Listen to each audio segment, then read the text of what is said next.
All right, so joining me now, we welcome back to In the Dugout, Sarah Vierra. Sarah, you're with Rhode Island Fair Elections. Welcome back to In the Dugout. Thanks for having me, Mike.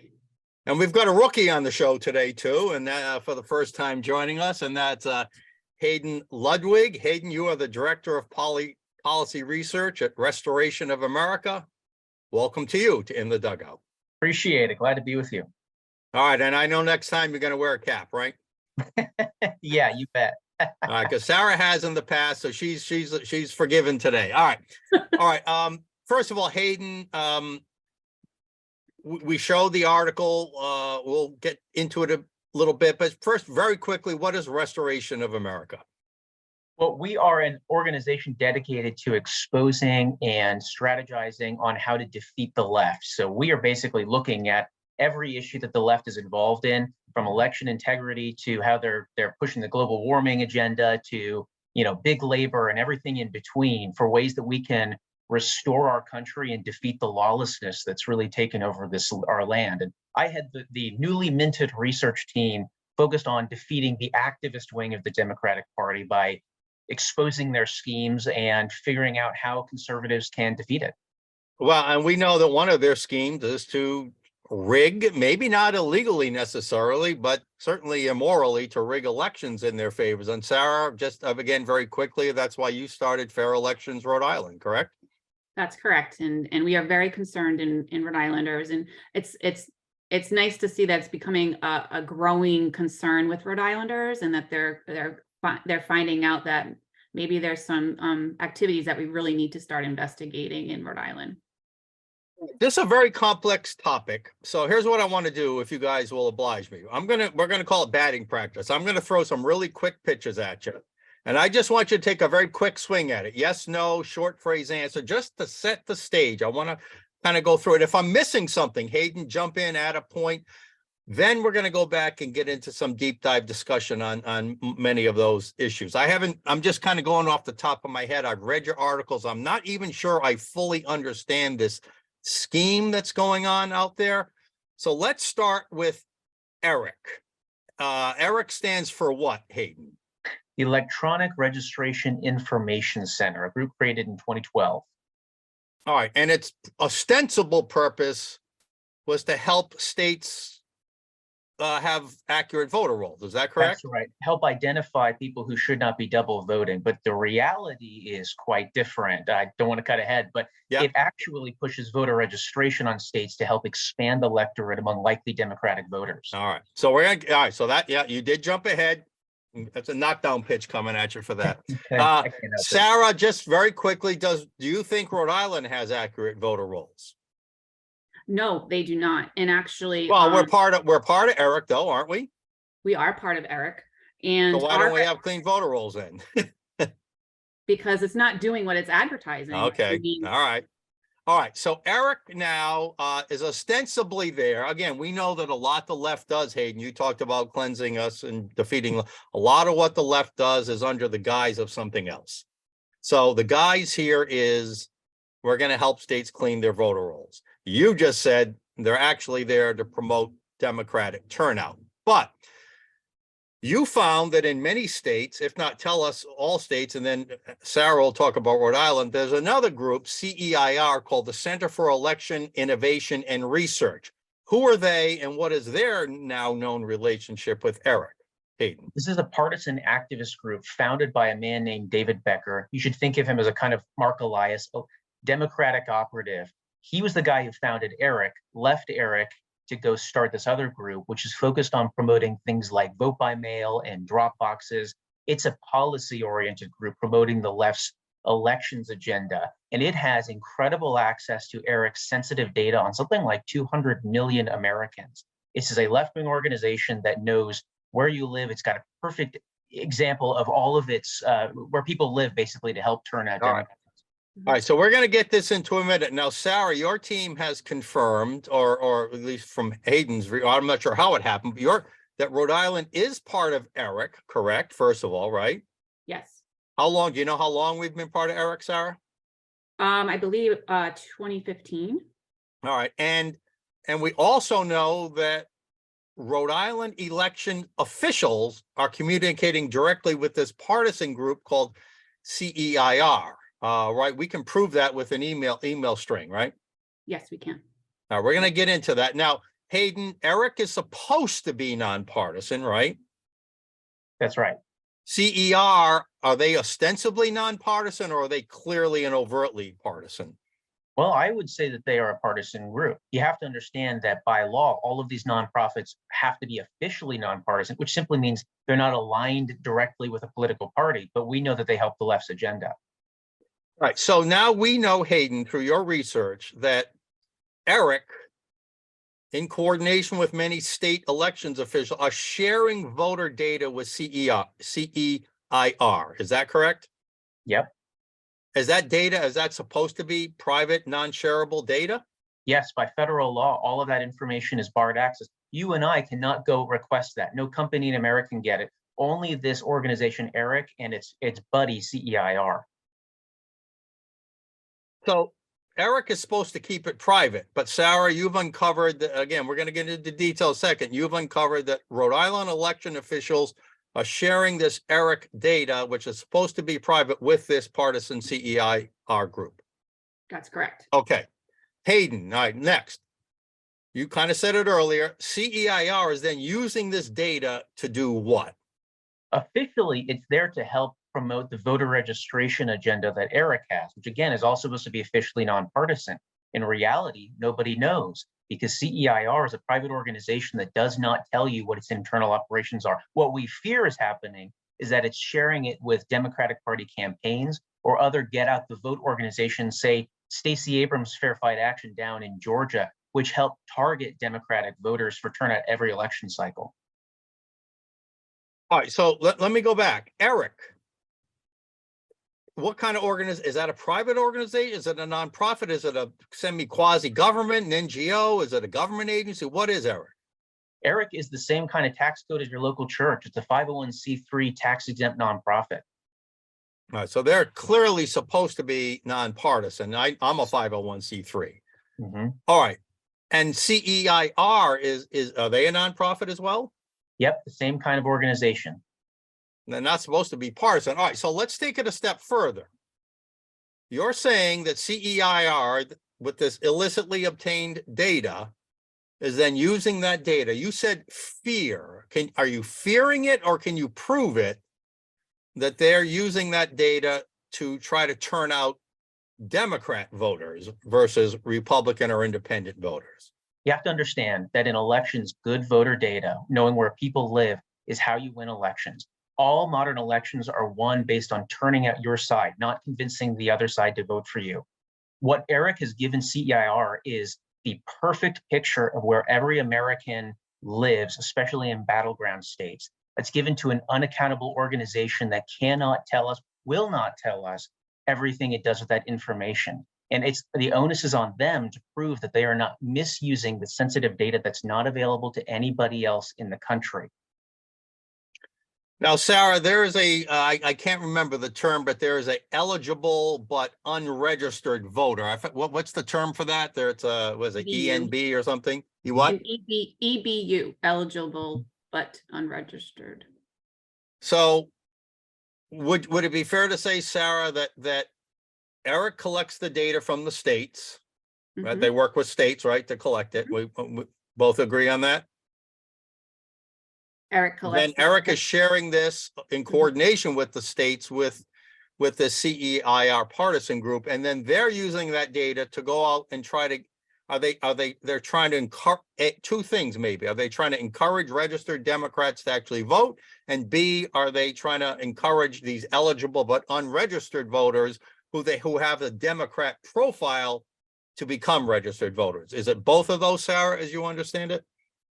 As I understand it, they're marketing it as trying to, as Hayden said earlier, that get out the vote, and they're really trying to target those, as you said, EBUs, those eligible but unregistered voters. So those people that don't register to vote, but they're certainly fitting a certain profile, in these communities, and they're targeting, college campuses, college students, young students, women. And people in the inner cities. that are certainly fitting those profiles. So Hayden, would you say it's more of a get out the vote? What CEIR is more of a get out the vote scheme or more of a get people registered scheme? They're identical. They're identical. You have to understand. Well, you can't vote contextual- unless you're registered. That's right. You have to understand that the left spends hundreds of millions of dollars every year, every election cycle. In 2020, it was over $400 million just targeting these EBU people who are likely to vote for the Democratic candidate wherever they happen to live. Getting hold of the data to know where those people live is invaluable. You can't put a dollar price on it because nobody can purchase that data. What I'm saying is CEIR is the conduit for providing organizations with that data. And because it's a private organization that's totally unaccountable to even election officials, they don't tell us where that information goes. All right, so let me go back to clarify this in my mind and for our viewers. All right, so this just clicked to me. All right, so we know that registered voter information, certain of it is publicly available, right? Parts I of it. mean, I've got a friend in the movement who's downloaded all the registered voters in the state. What you're saying is it's these unregistered voter information, these private people. That's the information that really is being manipulated here. Is that correct? Yeah, think And about nobody else has access to that. Yeah, think about this. There's a list in every state of everybody who's on the voter rolls, right? And there's a certain amount of information you can get from the states on that. But there's no master file of people who aren't on the voter rolls, but are eligible to vote. So think about a guy who just turned 18, right? He doesn't have any utilities in his name, doesn't have an apartment or a house. How do you find information on this potential guy if you believe he's going to vote for your candidate? That's the value of ERIC, is finding those individuals while making taxpayers fund the whole operation. Where does Eric get I don't know, Sarah, if you know this, does Eric get the information from the state? I mean, the state has obviously a list of all I didn't even realize that the state has a list of every resident in the, I guess they do, right? That's correct. And don't forget, when you register, you can register to vote now through the DMV, and that's another, hot way to get people that are those EBUs. Yeah, can I add to that too? Eric collates information from multiple agencies. So think about the Social Security database. That's information on every American. Think about when people die. Think about the DMV. Think about the Indian Health Services out west, right? All of these different agencies that have different varying data points on all these people. Eric takes it all, puts it in one single database to map out where all of those people live and figures out which of them are these EBUs, could vote but are not registered to do it. That's a powerful file that doesn't exist anywhere else. So it's not available to the public. It's not available to Republicans, but it is being made available to what you claim are, Democrat leaning partisan groups. So, Yes, so absolutely. that certainly gives the Democrats an unfair advantage when it comes to get out the vote, get people huge advantage. registered This is activities, why right? this is why red states like Arizona and Georgia have turned blue in a few years. Yes, there are people moving in there, but for the most part, the Democrats are able to find every last left-leaning person who lives in the city of Atlanta or in Maricopa County, get them on the polls, and then register them, and then get them to the voter polls on election day or early voting or what have you. It's their master weapon. We know, all right, so 2 points I want to ask you here. So Sarah, let's take Rhode Island. Rhode Island's not a swing state. But what Hayden was just referring to is you take maybe swing states like Arizona and Georgia that were maybe, 3 election cycles ago were actually quite red. With this advantage, they're now quite purple. Rhode Island has always been blue, but if Rhode Island being part of ERIC and then coordinating, as we'll get into in a second here with CEIR, it's making Rhode Island even deeper blue, which probably costs us a lot of down ballot rate. I mean, it's not just the presidential elections, it's not just the statewide, it's all the down ballot school committee and everything else, right, Sarah? Absolutely. And that's how you keep that strategy going, is to continue to get that data out there through these left-leaning groups. All right, before we get into some of the specific evidence in Rhode Island and other states, Georgia and whatnot, Hayden, we know that the game has changed. It's not about, elections, certainly at the presidential and statewide and senatorial level are not about traditional stumping and campaigning to motivate people to A, vote, and B, vote for me. It has become much more about a machine identifying registered voters and making sure there's a ballot cast in that registered voter's name, right? Whether that's by in-person voting or by ballot harvesting or mail ballot or something else, right? The game has totally changed, right, Hayden? Yes, that's right. This is not the old Karl Rove Republican Party get out the vote stuff of 20 years ago. The left has invested a huge amount of money, and I've read their research on why we should use nonprofits, these 501c3 groups, to go out and find people who are a little bit gun shy of either Republican or Democratic Party officials. They don't really want to be associated with them. But if you can say, I'm a public charity, I work for a not-for-profit organization, I just want to help you vote, do your civic duty, that turns a lot of heads. And they've been really effective at driving mass turnout. There's evidence can this ERIC information through CEIR also be used, I assume, when it comes to mail ballot voting and whatnot, right? Yeah, absolutely. There's whole organizations that do nothing but send out absentee and mail-in ballot applications by mail every election cycle, including right now in Wisconsin Supreme Court race early next month. Mm-hmm. Hayden, set the stage nationally, then we'll have Sarah talk about Rhode Island. What have you discovered with certain election officials in certain states when it comes to ERIC and CEIR? What email trails, what evidence, what proof do you have that they're all working together? Well, I have the emails themselves. I have emails from the executive director, actually courtesy of Sarah here, of talking about how states have access to CEIR and how CEIR has a non-disclosure agreement and a data sharing agreement with ERIC. Now, you got to understand, this is something that until recently, ERIC's officials denied existed.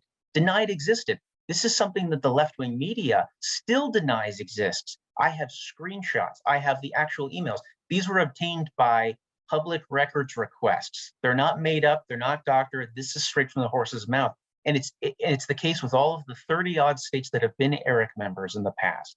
So we've caught them red-handed, and they still deny that the obvious exists. Don't believe your lying eyes is what they would tell you. All right. So in Rhode Island, Sarah, as we've highlighted here, one of your researchers, I'm blanking out on her name right now.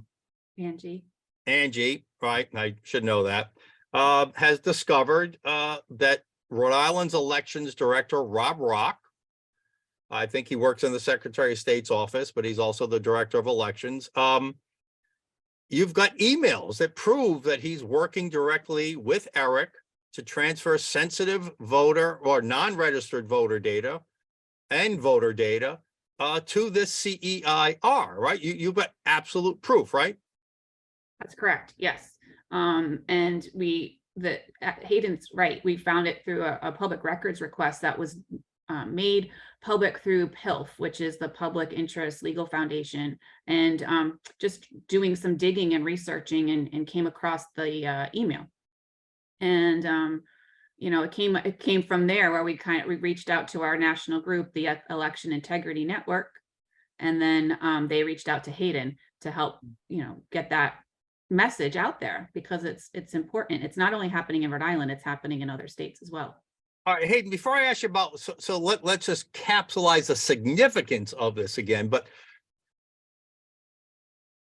the sharing of the data might be illegal, might be illicit, certainly is unfair in the way they use it. But in the end, right, working backwards, a vote cast as a result of identifying and motivating those people to vote either by mail or in person, it's not an illegal vote, right? No, I've never claimed it's an illegal vote. What I'm claiming is that ERIC lies when it says it's about cleaning voter rolls. Let me put it this way. It's not election fraud, right? I mean, that's what I'm getting. I mean, it's a thin line between what's election fraud, somebody casting a false ballot that they weren't entitled to cast, versus somebody, this is not what we're talking about here. It's something close to that, but it's not the same thing, right? Well, I would say it leaves the potential for fraud. If Eric is claiming it helps states clean their voter rolls, but if you read its bylaws, nowhere mandates that states have to remove illegal voters or voters who are no longer eligible to vote. That's something that's actually a tedious process that's 100% optional for these. Registering them to vote is not. That's a mandatory thing. You lose your ERIC membership if you refuse to do that. Well, an organization that casts itself as maintaining clean voter rolls, and in fact does no such thing, in fact does the opposite, expands the voter rolls, creates all of those opportunities for fraud and illegal voting. Absolutely it does. Okay, creates those opportunities. Okay, I get it. All right, but it's not directly fraud in and of itself. The fraud that, well, it might be illicit, illegal to share. All right, why then? Why would Rob Rock in Rhode Island, our elections director, have to work with CER? Why doesn't Eric just give it to CER directly? Why would an elections director like Rob Rock in Rhode Island have to talk at all to CEIR? It's a little bit complex, so bear with me. What happens is the states give all of this information to Eric, which collates information from all of these different agencies to give you a snapshot of everybody living in all of these 30-odd member states, right? Ostensibly to stop double voting.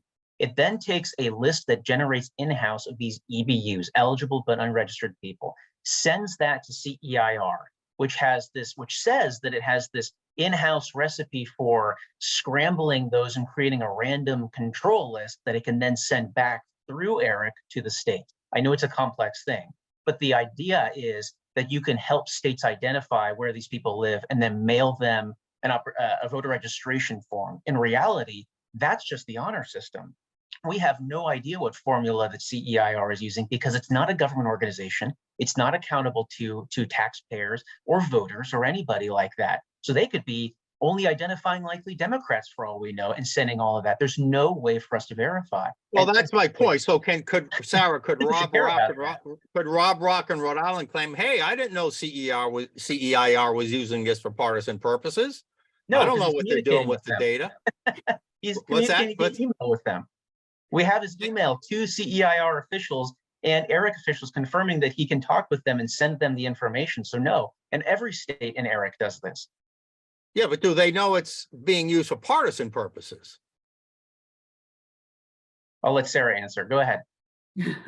Well, I would, if you're involving yourself, if Rob is involving himself with those CEIR and the other agencies that we know that he's working with. And I also want to say too, that Rob is on the board for Eric. So there is that conflict of interest as well. Is it against the law? No, but is it ethical? Probably not. So these are things that you need to be looking at and understanding the backstory of what CER is. I mean, you can go on their website and certainly look for yourself and decide if those things are, if these are the kinds of groups that you want our elections director to be involved in. All right, give me some sense of the size of this, Hayden. We're talking how many, let's put a partisan tinge on it. How many new voters, for instance, in Arizona, I'll let Sarah speak for Rhode Island, but how many new voters, Democrat voters, would this scheme be turning out in a state like Arizona? There's no way to do it. This is too complex just to put a simple number on that. But what I can say is Eric itself estimates that there's 65 million unregistered but eligible voters in the country nationwide. And again, this is a black box, information that disappears into this black box and who knows where it's appearing. But what we do know is that's exactly the kind of information that professional voter registration activists in swing states need to find and register these people. So clearly somebody knows how many they're registering. You mentioned it earlier, or you kind of implied that you think it's large enough to actually swing states from red to purple. Absolutely. If you look at the 2020 election, it was really not won by or lost by millions. It was lost by about 44,000 people across 5 states. That's nothing. All you need to do is register a couple tens of thousands of people in certain places and get them to the polls.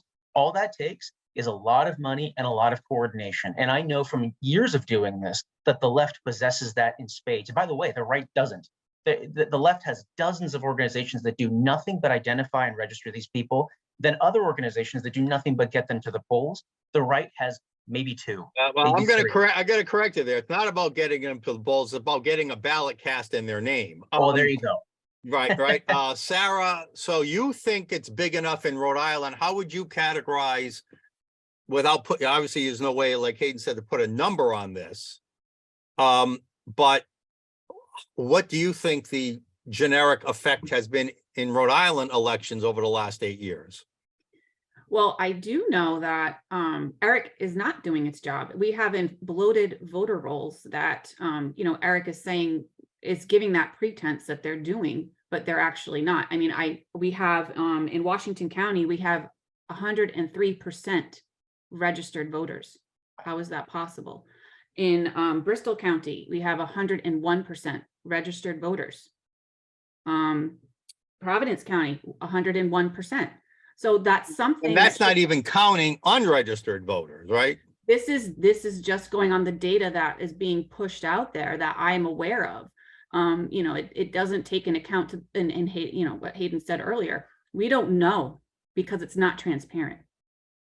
But I do know that Eric is not doing its job if we have over 100% registration. So this is a point of national contention in certain circles. Most of the public's not aware of this, Hayden, but a lot of states now are fleeing Eric. How many states did Eric have at its peak? Yep. How many and which states have left recently, if you can summarize that? There were 32 states until a few years ago, and up until 2020, new states were joining, like Texas and Florida. Since 2022, 6 states have left, including 3, Florida, West Virginia, and Missouri, just 2 weeks ago, all left on the same day. We expect Ohio is going to leave. Actually, it's already announced that it's departing, right? We know that. We expect that Texas is going to follow. Idaho, Alaska are going to follow, which just leaves, I think, about 3 or 4 red states left to leave. Are any blue states leaving? No, but here's the thing. Not every blue state has joined. So Rhode Island might be a part of it. So is Illinois. But California and New York are most certainly not. And now this is just my speculation, but I sure wonder why Eric wouldn't want California and New York, massive Democratic states, but just massive states in general, to join. And I suspect it's because it would make Eric's data look even worse, because those states' voter rolls are absolutely atrocious. The officials there have no interest in maintaining clean rolls. It would make Eric look even worse than it already is. So Rhode Island's a blue state, Sarah. They're not likely to leave if it does them well. Obviously, all the operatives in the Board of Elections, or most of them, even though they might profess to be nonpartisan, we know better. Mm-hmm. But how is that decision made to join or to leave Eric in Rhode Island? Do you know, Sarah? Is that done by the Secretary of State? Is that done by the Board of Elections? Is that done by legislative fiat or executive branch fiat? How is that decided? No, and we have the contracts, so we know that the Secretary of State's office is the one that signs off on those contracts. So if we were to challenge somebody, Rob Rock works in the Secretary of State's office, right? He's like the Assistant Secretary of State or something like that? Yes, he was just promoted. Mm-hmm. All right, and is that the same in every state, Hayden, that this is a cabinet branch or whatever, departmental decision? There are a couple little minor exceptions, like in Texas, where by law they have to be part of some kind of data sharing situation, but it's really the Secretary of State's domain. Yes. Is there an alternative to Eric out there that is trustworthy? A matter of fact, there's one being developed right now, but it is not a private organization. I know from certain inside sources that states that have recently left are still very much in communication with one another. But what they're trying to do is set up in-house state-run offices that facilitate data sharing between all of these different states. So this would be like Eric without anybody running the organization, the states doing it themselves. And here's the thing, states can do it themselves. They have so much access to this information, they don't need a third party, right or left. Does it require a central database, or it's just sharing data? No, it's collating. They have enough information provided by various federal agencies and their own agencies to tell when somebody's moved, somebody's died, or otherwise fallen off the voter rolls, and they can act on that themselves. All right, Sarah, final question here. So what is your recommendation to the Secretary of State? What can citizens do? Who needs to be pressured? Who needs to be made aware of this? What is the action item you would like to see here in Rhode Island with regard to Eric? Well, first, this is great that you're having this on your show, Mike, because we need to get the word out that this is happening in Rhode Island. I think this should be appalling for every voter. I'm not just talking about a certain group conservative group. I'm talking about every voter should be concerned that your data is being shared. Not just But the partisan issue, it's the privacy issue too, right? Exactly. That's the privacy issue. And you never said that that's okay. I never said that Rob Rock could be sharing my data with other groups. I didn't approve of that. It goes back to, you know, a HIPAA. You are signing, when you're at a doctor's office, you sign a HIPAA form to protect your health information. It's the same issue. I would love for people to contact your local representative or senator and make them aware, because I really think some of these people that are working for us need to be aware of these articles that How Hayden about put this? out. How about if our center makes a petition and we get people to sign a petition and have Even better. emails flowing into the Secretary of State's office? Now, I assume the legislature could overrule it and say, we either want you to be in Eric or not want you to be in Eric, right? Hayden, I mean, the legislature ultimately has complete control. Great. The petition is great, but I got a better idea. Ask your local representative to have a legislative hearing so that people can ask simple questions. You know, what I've noticed is there's been a media blitz by the left to attack us and call us names like election deniers. What does that have to do with anything? I simply want accountability questions asked of this organization. You know, there are A legislative oversight role, something like that. Exactly. Just simply ask questions and ask, why are we in this and why are we spending money? Let me tell you this real fast. In my state of Virginia, we spend about $300,000 a year to be part of ERIC and give away all the sensitive information. Guess how much of that is just dues? $40,000. The rest of that goes to register people to vote. And you know what? There are many people in this country that don't want to be on the voter rolls. They want their privacy protected. This organization is violating all of their rights that should be covered by federal privacy laws already on the books. Why can't we know this information? Why won't Eric come clean and tell us all? It won't even tell its own member states, let alone the general public. So I don't believe it. I don't buy the transparency claims. Mhm. All right, this is very complex. I think I got it. I hope our view, but you know what? We'll probably have to have you both back and talk more about this. I know you're on the scent, Hayden. You're uncovering more evidence across the country. All the time. I know, Sarah, you have the actual emails. If you go to the story on Ocean State Current and you click on one of the links to part 1 and part 2 of Hayden's terrific articles, it'll take you to his website where you can actually see copies of the emails. So if you don't believe us, they're there. Here's some of them here. But anyway, just trust me on that. Hayden, Ludwig, thank you so much for joining us. You're no longer a rookie. We'll expect to see you back with Cap next time. And Sarah, you're a seasoned veteran. Thanks to both of you for joining us on In the Dugout. Well, thank you. I appreciate it. Go to restorationofamerica.com to find our work on this. Okay. Sarah, your website quickly. Rhode Island Fair Elections and Education.com. Okay. Thank you both. Talk to you soon. Thank you. Thanks, Mike.